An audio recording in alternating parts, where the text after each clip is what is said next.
6 scientists. 6 experiments. Each one was killed by the exact thing they were studying, and most of them knew exactly what it could do. Marie Curie. Paris, the early 1900s.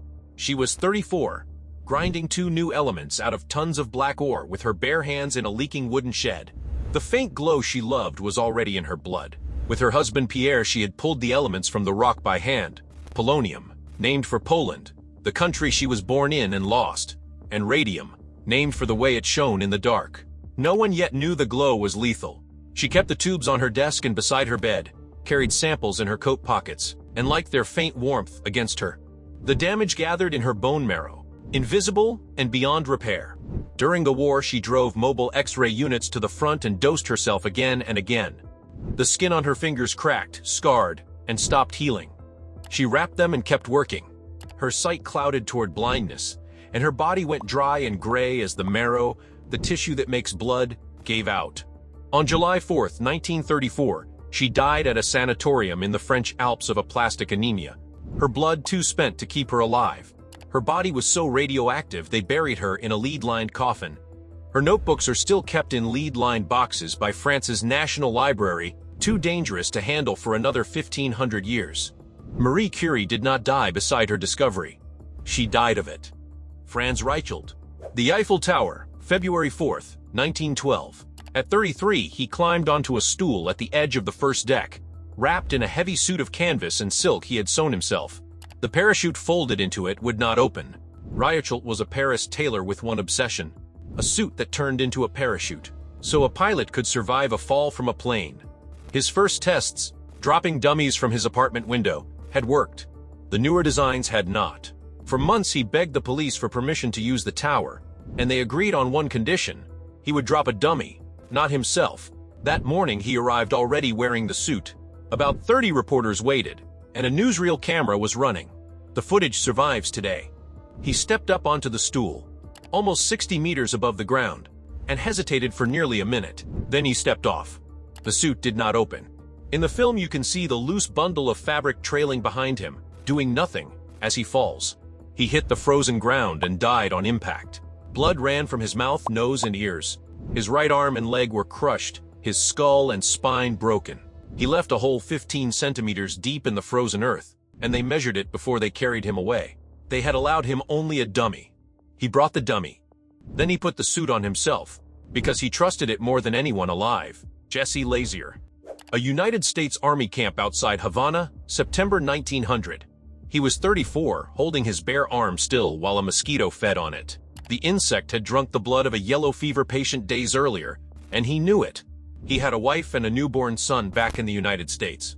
The Army had sent a board of doctors under the surgeon Walter Reed into the epidemic. Soldiers were dying of yellow fever faster than of bullets, and no one knew how it spread. Most experts blamed bad air or dirty clothing, but Lazier and his colleagues suspected the mosquito and bred them to bite patients, then healthy volunteers. The volunteers fell ill.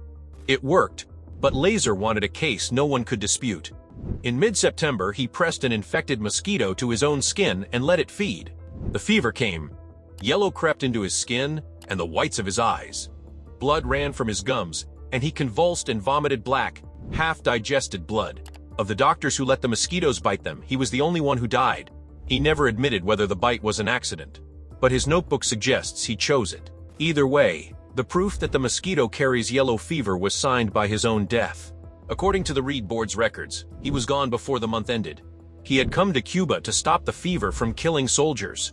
It killed him first. Alexander Bogdanov. Moscow, 1928. At 54, he lay down on a table he had prepared himself and let a student's blood run into his arm. He had done this 11 times. This time, the blood was sick. Bogdanov was a physician and a revolutionary who had once stood near the top of the Bolshevik Party, and he was certain he had found a way to stay young. Swap blood between a young person and an old one, and the old one is renewed. In 1926, he had founded the first blood transfusion institute in the world. For the main experimental subject, he chose himself.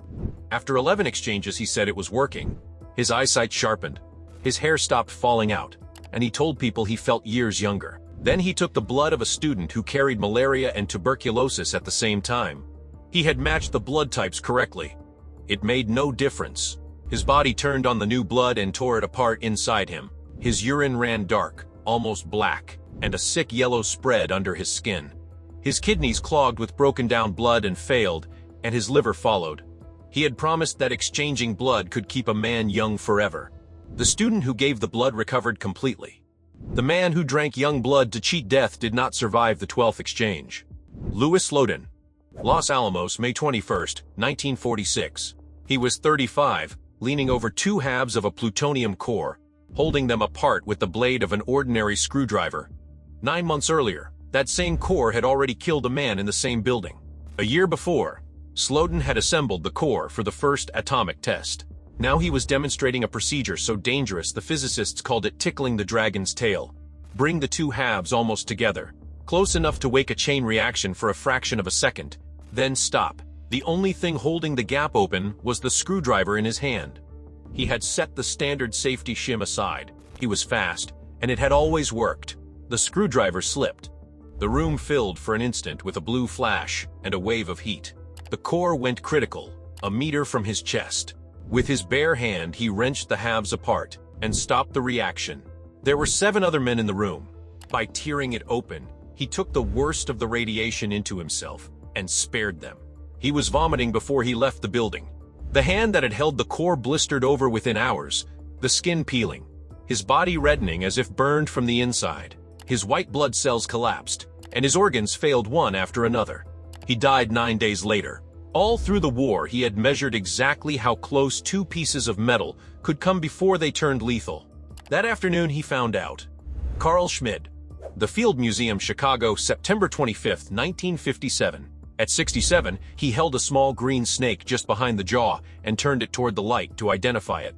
Its fangs were already in his thumb.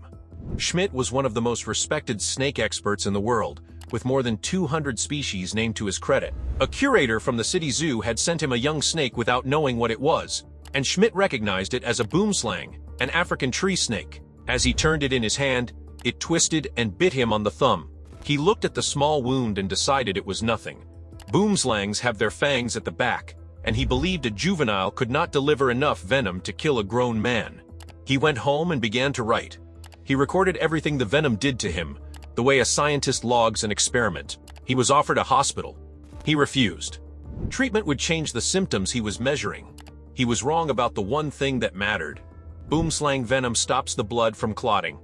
Nausea took him on the train home, then violent chills and fever. Blood began to seep from his gums, ran into his eyes, and turned his urine almost pure red. He kept writing. The last word he managed to record was excessively.